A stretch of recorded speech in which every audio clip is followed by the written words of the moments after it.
What's up, guys? I'm Josh and I lift things. I'm here to talk about progressive overload, lifting 101. As per usual, before we get into it, like, comment, subscribe, share, watch the whole thing, socials, Discord, links in the description. I am not the first, nor will I be the last person to mention the importance of progressive overload. But even with that being true, people still seem to ignore it. Anytime someone online asks for a routine, people love to chirp in with random responses. Just do 3 sets of 10, dude. Bro, push-pull legs sucks compared to Arnold split. I heard that German volume training, stretch fascia, execution Mike Mentzer backflip split is actually the most optimal. Never do these people actually mention how to progress during the exercises, which isn't that why we're all in the gym, to progress? At the end of the day, there's really only one way to progress: progressive overload. So what even is progressive overload? Progressive overload is adding more weight, doing that weight for more reps, doing that weight more frequently, doing that weight slower or more explosively, or taking less rest in between the sets. If you've watched my training variables video,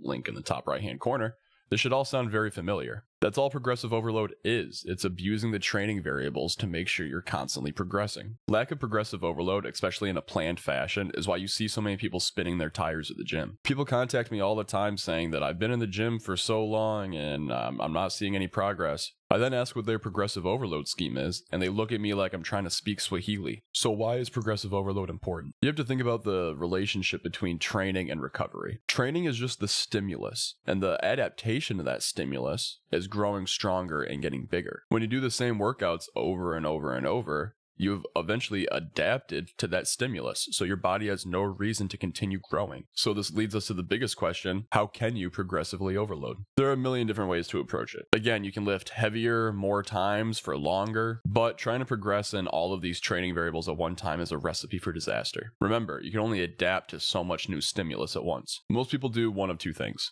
They keep the weight the same while adding reps, or they keep the reps the same while adding weight. As far as trying to modulate your frequency, tempo, or rest periods, that's best left to people who understand themselves a little bit better, so I'm not going to touch on that. For a great example of keeping reps the same but increasing the weight, we can look at linear progression. For instance, daily linear progression is a beginner-styled progression where you add weight to the bar every single time you step in the gym. Note that the reps do not change. Hell, most beginners can do this from anywhere from 3 months to 1 whole year. After that, you can switch to weekly progression. The weight would now change weekly rather than every single day. After you no longer can keep up that rate of progression, you would then drop to monthly progression. But let's say you want to keep weight the same and rather increase in reps. In that case, imagine you're doing a easy bar curl. So just pick a rep range you want to perform this movement for. Let's say 8 to 12. Well, you should then start off with, say, 2 sets of 8 reps. The next time you perform that movement, keep the weight the same, but this time try to add a rep to every single set. So this time go for 2 sets of 9. Do that every single session until you eventually get to 2 sets of 12. Now the next time you go to the gym, go to 3 sets of 8 with the same weight. You may notice that 2 sets of 12 and 3 sets of 8 is actually the same amount of total reps. So this kind of works as a pause from progression, almost a little deload in the middle. So once again, every session, add a new rep,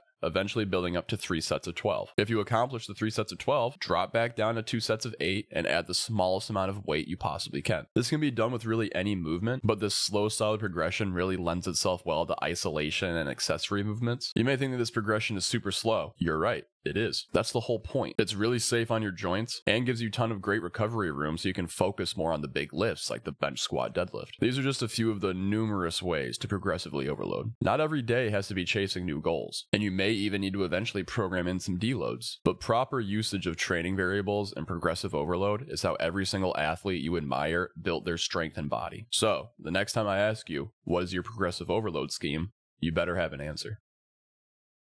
Guys, if you made it this far, you definitely owe me a like and a sub. If I forgot something, please tell me in the comments. I respond to every single one. And while you're doing that, make sure you follow all these other socials and join the Discord. Also, send this to a buddy who has no idea what the hell they're doing in the gym. Thank you so much for watching, and have a great day.